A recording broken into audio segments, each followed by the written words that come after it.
Naghain na ng permit sa Quezon City ang apat na grupo na planong magsagawa ng kilos protesta sa araw ng ikalimang State of the Nation address ni Pangulong Ferdinand Marcos Jr. sa July 27. Ayon kay NCRPO spokesperson Police Major Hazel Asilo, inaayos pa nila ang mga itatalagang lugar ng mga rally batay sa mga permit na maaaprobahan at sa inaasahang dami ng mga lalahok.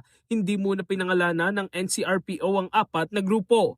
Samantala, patuloy na rin nilang pinaplantsa ang mga kalsadang pansamantalang isasara sa paligid ng batasang pambansa, EDSA Shrine, Commonwealth Avenue, Quezon Avenue at Katipunan Avenue para sa seguridad sa araw ng SONA. Nauna nang sinabi ng Philippine National Police na mahigit 20,000 na pulis ang ide-deploy para sa seguridad ng ikalimang SONA ng Pangulo.